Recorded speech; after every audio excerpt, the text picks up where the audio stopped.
I have some great easy marketing tips for you today. And I'm challenging another YouTuber to a debate.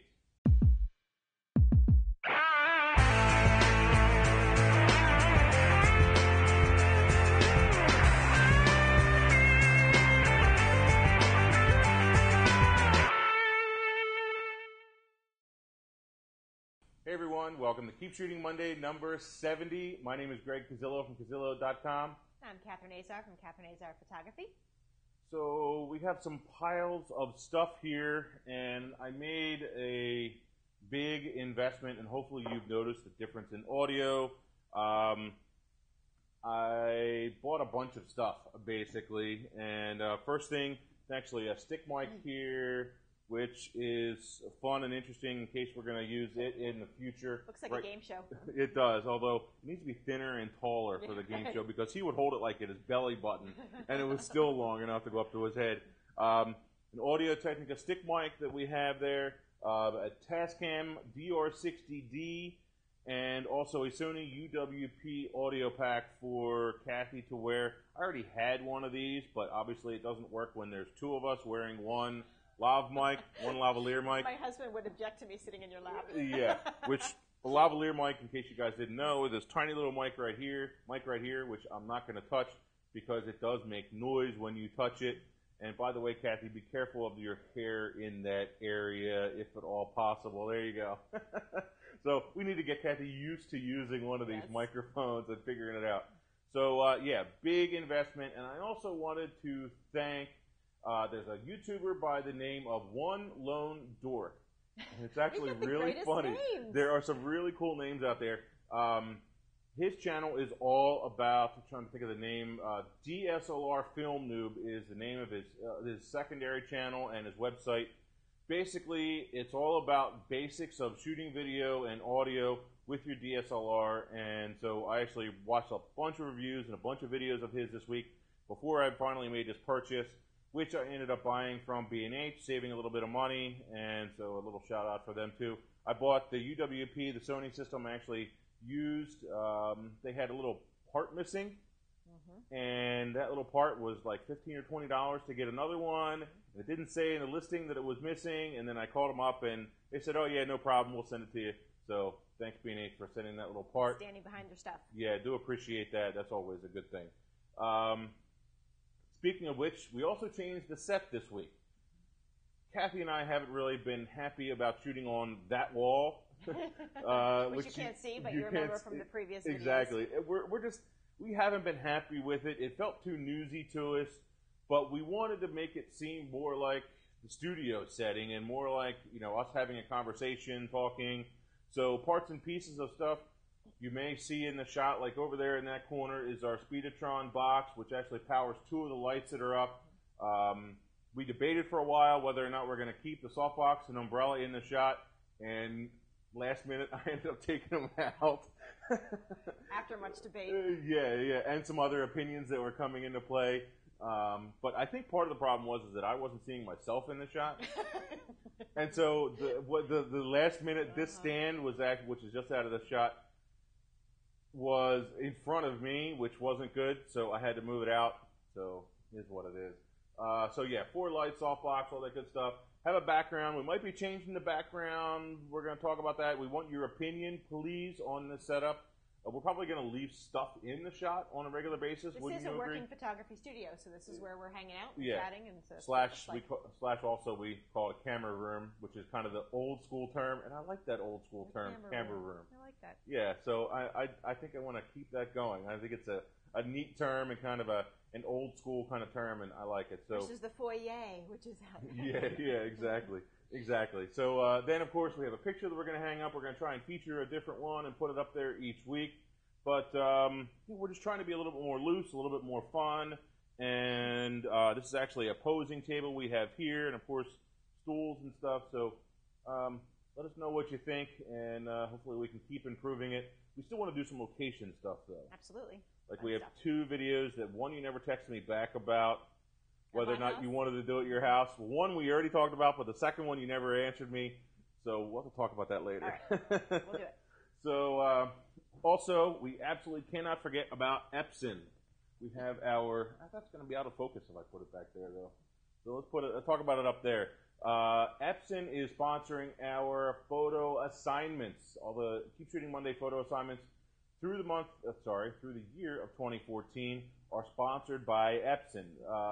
The winning photo is going to be printed on a 16 by 20, printed on the Epson 3880 printer. Here, by Greg. And I tweeted out a picture of me trying to hold all the paper in my hands, which those are big boxes, and it's real high-end, nice paper. Again, printed on the 3880, and this is not it. This is actually their luster paper, but that's okay. Remember, the topic is nature, yes. And we're encouraging you, or I am encouraging you to put something in it besides just nature, some person or dog or animal, add a little bit of interest, but if it's just nature, that's okay too. I think a good way to put it would be, how can I say this? The majority of the image needs to have nature in it. So How's nature that sound? plus. Yeah, exactly. So if there's something else you want to put in there, a train or a car, or, show us a lot of nature. Got to be creative. There was a couple really good ones posted already, and we're going to do them too. We're going to. The 30th was the date. I forget. I think so. Yeah. Towards the end of the month. Yeah, towards the end of the month, the last Friday of the month. Posted over to the forum by 5 p.m. By the way, also a reminder: it's better if you post the photos over to Flickr and then post them up to the forum. It saves a little bit of server space, which I appreciate, and it's also easier for you to upload and embed and change stuff. So. Please utilize Flickr or any other photo sharing service, like maybe 500 pics or something like that if you wanted to. It definitely makes a difference on the image and all that good stuff. And the load time, all that. Although the server did get a little bit faster because I made some changes to the site. Let me know if you did notice that. I don't think anybody commented that it was bad. So that was a lot. Yes. That was a mouthful. You did well. Hopefully our audio is sounding good. Indeed. So you wrote a nice little post about marketing. I did. I didn't realize how much I do market when I'm out and about until talking to some friends, and they said they were having a hard time with marketing. I thought, what are you talking about? I talk about photography all the time. One of my dear, dear friends who's also a photographer said, how come everybody knows you're a photographer and nobody knows I'm a photographer? And we started talking about it, and we figured out just my big fat mouth. I talk all the time. But as you know, I don't just talk to talk. I talk because I'm really interested in people, and I want to know their stories and what they do, so it's not just talking about me. So they encouraged me to put it together in a blog and share it, so that's what I did. And so some of the pointers, I won't go over all of them. You can go check out the details in the blog. But the first one is just be friendly. Talk to people. Engage with people. I talk to everybody. People in the grocery store. I've given out my card. When I fell off the ladder and slashed open my head, I actually gave out a business card in the ER because someone was saying, how did you do it? And, oh, we need a photographer for such and such. It's like, well, here. It's a little bloody. I've done it on a fire scene. I bet you have. There was a lady, we had just a small like barn fire. Mm-hmm. I think she had some lights in the barn and whatever. Caught. And I don't know how we ended up on the discussion, but I was on the first in engine and we ended up talking and I said, well, I'm a volunteer firefighter. Oh, what's your real job? Yeah. Well, I'm a photographer. Oh, do you have a card? Yeah, here you go. Exactly. And so... And that's one of the things I'll skip around because you leaped into that. Yep. Have your business cards. Always have your business cards. Yep. It looks so unprofessional. A, if it's ratty because it's been floating around in your wallet or the bottom of your purse for a long time. But if you're going, I think so, it makes you look like you're not. Yep.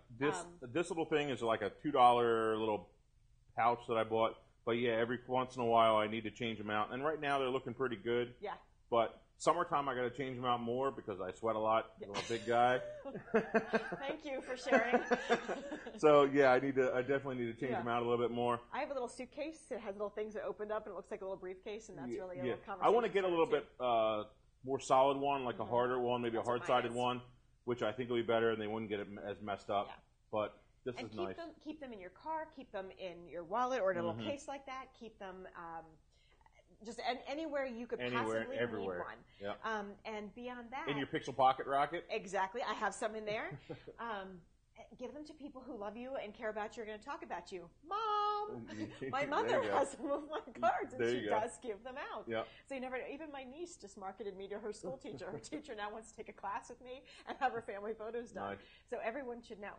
Other little things that if you have trouble just initiating the conversation, this is one of my favorite. It's a camera mug.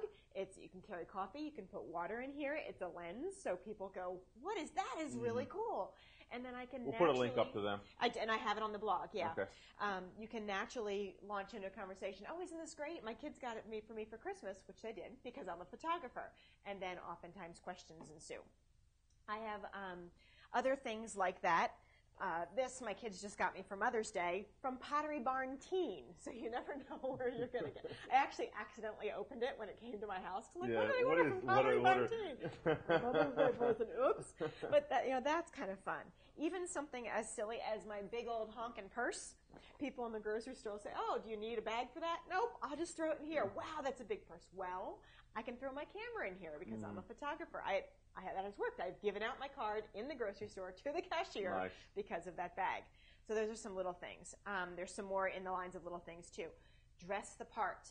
This is big too. Just like it looks unprofessional when you don't have your cards with you, it never fails. If I go out and I look like I just rolled out of bed, slap my hair in a sloppy ponytail and no makeup, you run into somebody who wants to talk to you about your business. Yep. So you want to look like you're ready to shoot at all times. I feel like, anyway. Connect your passions. So I love, love, love photographing anything furry, and my little stipulation there is, though, unless it's called a rodent, anything with the rodent sub-classification. But I always am out with people with dogs, and I'll drop to my knees, "Oh, what kind of dog is this?" And then I link it back to the work that I do at Linda's the dog groomer, that's local. I do a lot of work with her, so I'm also benefiting her business, because I'm sending grooming people to her, but I'm also able to say that I'm a photographer. Okay. And that's another link, is join up with someone local. I do a lot of work with Linda. I do a lot of work with Nota Bene, a local boutique. So if you want to shoot dogs, go link up with a dog groomer or a dog hospital. If you want to shoot fashion, link up with some boutiques. If you want to shoot newborns, link up with some of the baby clothing shops or a doula, who is kind of like a midwife. You probably don't know that. Actually, I do, because one of my clients is. There you go.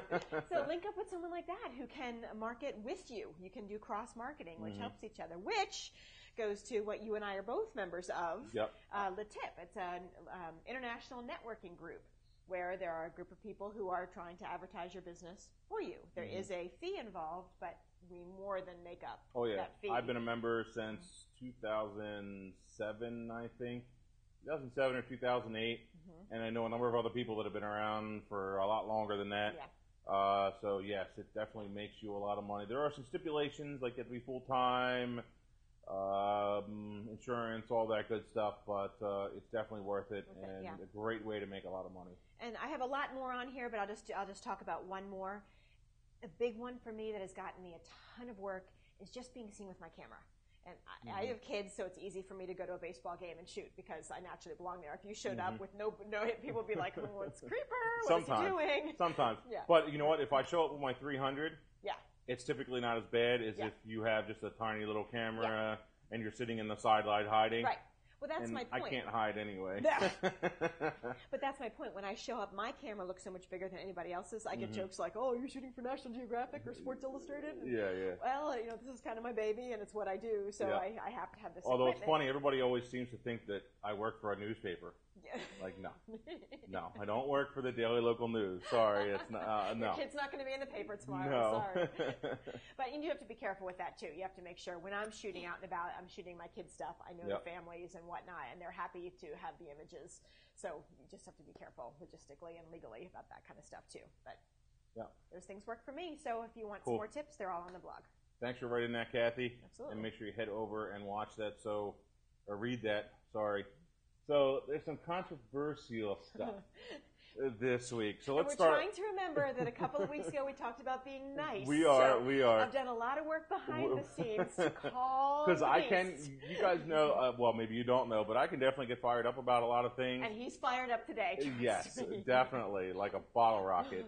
The first two things are the whole Amazon patent about white.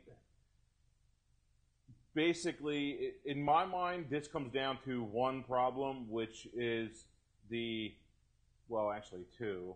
the government allowing this whole crazy patent system and the patent office not understanding photography in general. I think when you have this kinds of things shouldn't happen. You know what I mean? It's a standard setup, so I don't understand how you'd be allowed to patent such a thing that's. But then again, Facebook copyrighted Facebook and book, and you know what I mean. You get all kinds of crazy terms that have been It just seems copyrighted. To me like they're patenting driving a car with your hands at certain. It just seems so silly. Yep. The other silly one from a couple years ago. You ever heard of a company called Monster? Yes. Monster makes cables. Oh, I was thinking about Monster, the job hunting. No. Cables. Monster makes data cables, okay, and audio cables. They're supposed to be very high-end, very high-quality cables, but they are super, super expensive. And realistically, you probably don't need the super expensive cable. Some people think they make a difference. Nowadays, with digital, I don't think it makes a difference. I don't see it. Maybe with older audio stuff, with analog gear, it might make a difference. But Monster used to sue everyone who would use the name Monster in their business name. They would sue everyone just because they owned a copyright on something. And it is just crazy. It has getting out of hand, and I sincerely hope that this patent reform comes along. But now that the patent has already been established, I don't know that they're going to revoke it or that they can revoke it. So if I were to take a client and shoot against a white background in a similar fashion on a podium that they talk about, they could sue me for photographing my client that way? No. From what I've read, it's more about they did it so that somebody else can't. You know what I mean? A lot of the patents that are out there are more about someone getting that patent so that XYZ other company can't get that patent. Still doesn't make sense to me. Me neither. So it is what it is. It's out there. If you know more about that stuff, please let us know. Patent attorneys and such, and you know more about why they might have done such, please inform us, educate us. We love that. Yeah. Speaking of lawyers, Walmart's lawyers, or Walmart in general, suing a photographer's widow. Which makes it so much worse, doesn't it? Oh my God, it definitely sounds terrible. And you know what? Petapixel did a really good job of writing this title. Walmart suing a photographer's widow. How many people can't click on that? You have to almost click on that. Walton say they own the copyright to his photos of their family. Yeah, and you cannot tell me that the lawyers that are out there don't know the copyright law. I just, once again, big frivolous lawsuit. I don't know if somebody's just looking to make money, looking to spend money. Maybe they have to spend money with their lawyers. Well, they offered her $2,000 for the copyright to the images. No. Well, realistically, $2,000 for a couple of images might actually not be that bad. But when they make a lot of money, when they're Walmart. Well, and they want, that's for the copyright, too. That's different than getting some prints and such. Okay, well, how much are you going to sell the copyright to an image of a family you shot last weekend? If you're offered $2,000, would you do it? Right now? Probably. Exactly. Yeah. Okay, so it is a matter of scale. Definitely a matter of scale, and, we have to scale up, and we have to charge more money for certain things to certain people. That's just the way it is. Yeah. They're talking about it as a David and Goliath kind of. Yeah, it definitely is that case. So this last thing that we were going to talk about, and this is where I'm challenging Tony Northrup to a debate, I can't talk today, to a debate. He's really fired up.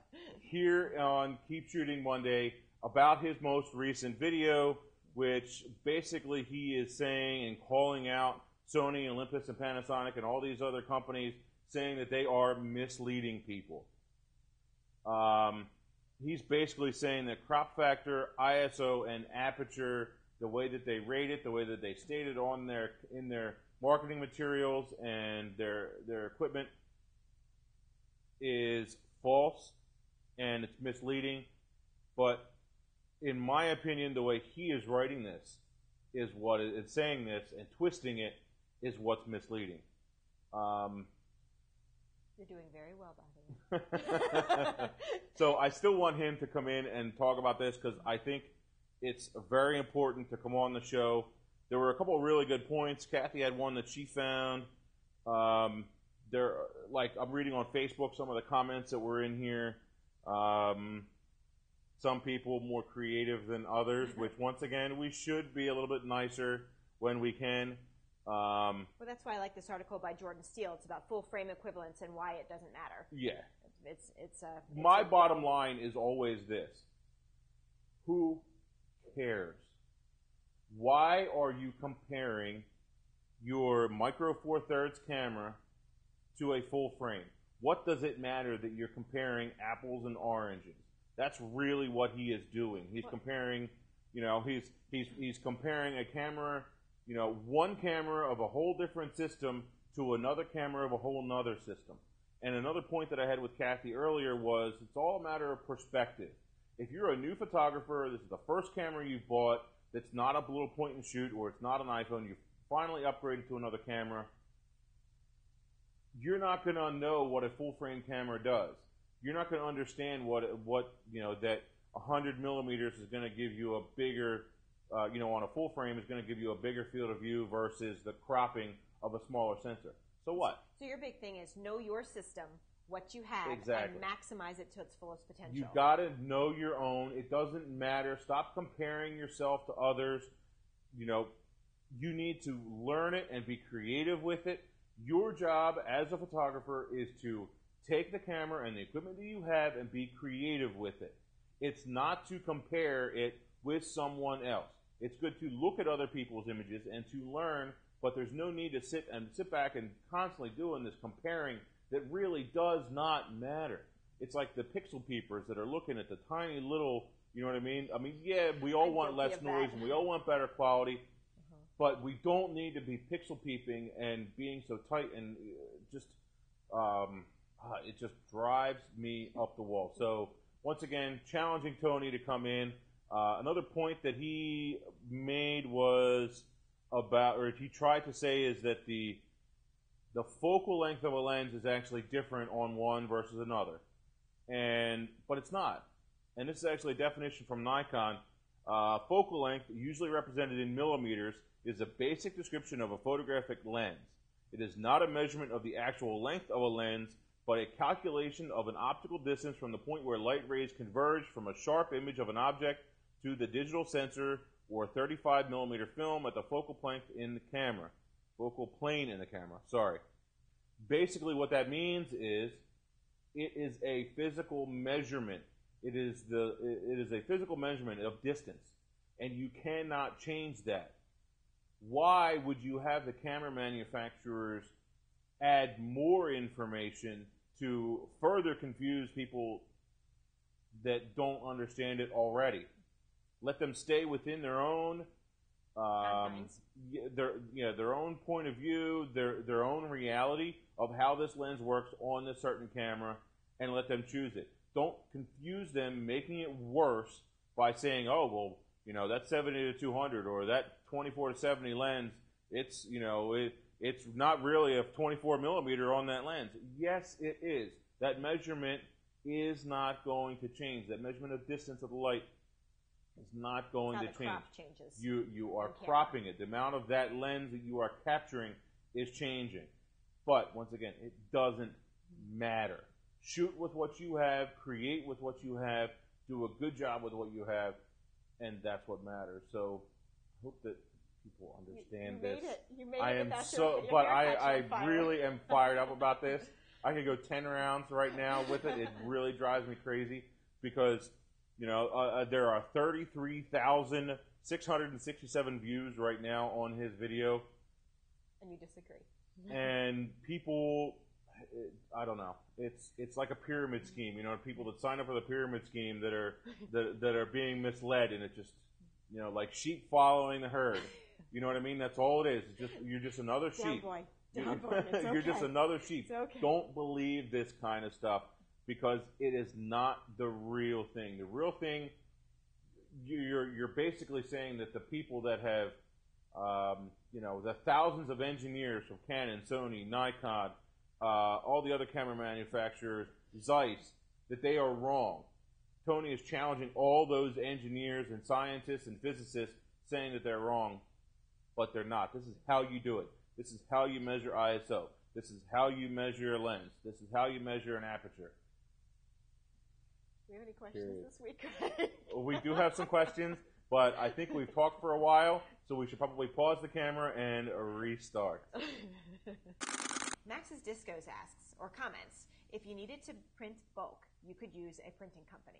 I believe Max was commenting on one of my printer review videos, which, yes, you could definitely use a printing company, but the whole reason why I switched over to Epson for a lot of my stuff is because I can print in bulk, and I can print here in the studio, which is why I get roll paper, because it ends up saving a lot of money.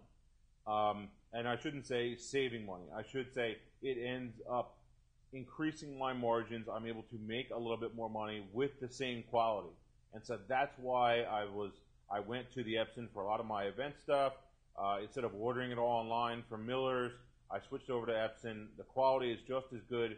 I actually have a little bit more control over the quality in the images. Not to say that they're bad. It's just that when you have something right in front of you immediately, you're more likely to make a change than if you had sent it out and ordered it, and then you get it back another day later, and you're like, it's good enough, and just send it. Do you think he's talking about photos, though, or is he talking about print? Because we were talking about the printer where you're printing documents. Either way, what's the difference between taking to a printing company or going to Staples and get those copies made? I'm just making sure that you're answering his question. Yeah. And the other nice thing is not having to leave the studio. You can print right here rather than going elsewhere. Yep. Time involved. More productive. Time's worth money as well. Yep, make you more productive. So that is why I went to Epson for both my document printing in-house and also photo printing. So either way, he's kind of, yes, it does take you a little bit more time, but I like having that touch it and feel it. And either way, whether you're ordering it, when you have a big order, that time to order, it's not that much more time to hit print once you're set up and going and running and working. I think it saves time. Really isn't. So, yeah. Okay. That's it. Nick, the Metal Maniac, how do you price your services and work with potential clients who say things like, "You're too expensive," or "Can you do any cheaper or free?" I just had this happen. I had someone ask for a headshot, and when I gave them my pricing, they said X amount for total, and I said, yes. He said, I just want one headshot. Which isn't that expensive. It's my pricing not like it was $500 that you're charging for a headshot, because it wasn't. Absolutely not.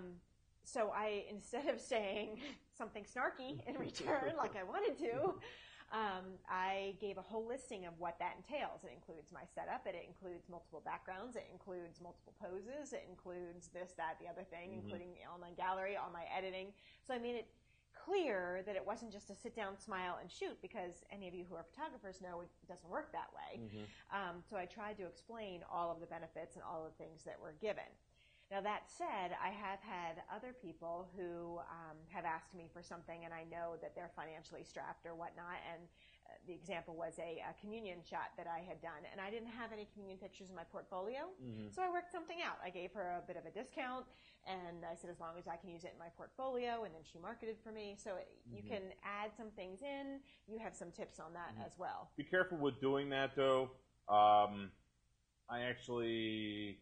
can I say, chastised you a while back about doing that with a local magazine here in the area, where basically I was giving free images and you didn't like that? Yeah, it's a big, it's still a regional local magazine, but they're taking advantage of photographers. Instead of paying someone to do a good job and do it right the way that they should, they're giving them a false sense of, oh, wow, my images are going to be in a magazine and I'm actually going to get some work from it. You're not. Yeah. Look at basic rates for publishing in a magazine or something. It's not going to happen. Those kinds of rates are, you're not going to get any kind of a decent return out of it unless you advertise for a year. You know? Yeah, and I still just Google that. You're going to see exactly what's going on. I debate you a little bit because it was really exciting to have pictures in print. And no, I didn't get so much referrals from it, but it is nice to be able to say I've been published, and that adds a little bit of credibility when you're talking to people and they think that's exciting. So, which is, yes, it is. But once again, there's no reason why they couldn't have paid you $200 for the images. Probably. You know what I mean? Yes. Why it's I hate to say it, but it's just people being cheap and companies being cheap and cheapening photography in general.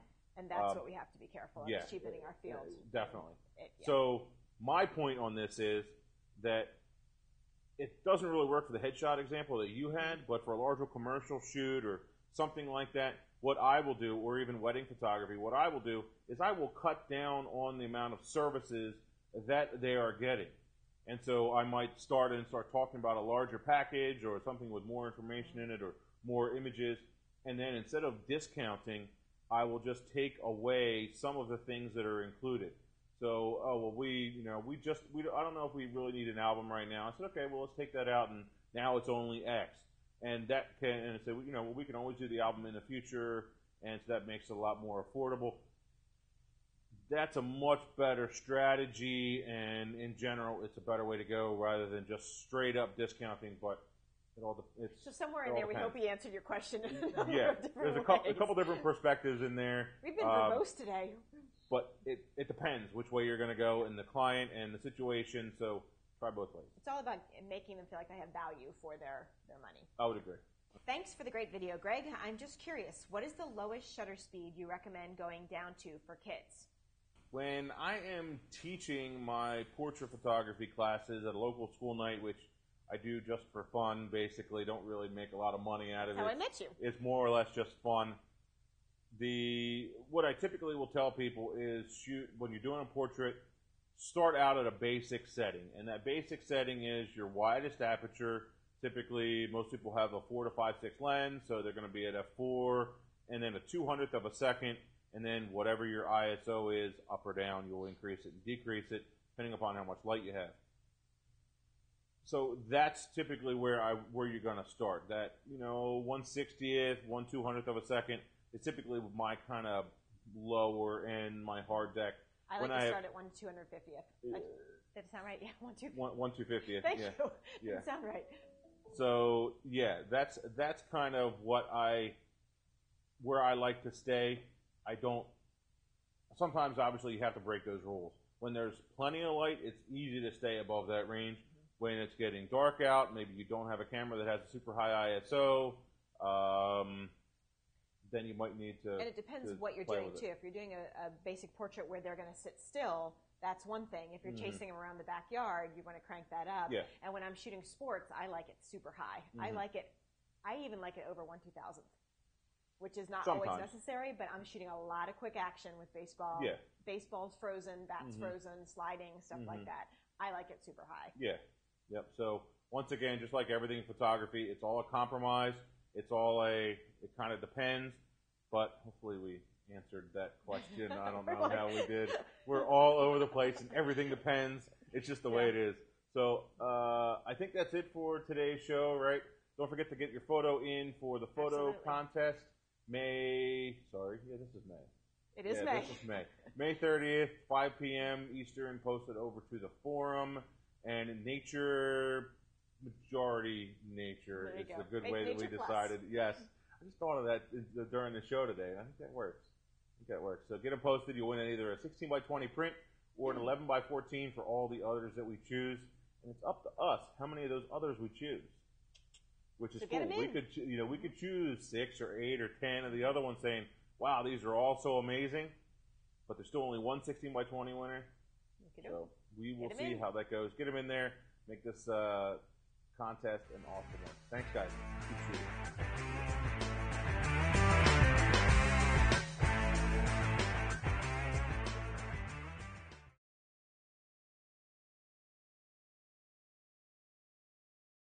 When we come back in, I need to remember to close that door right there.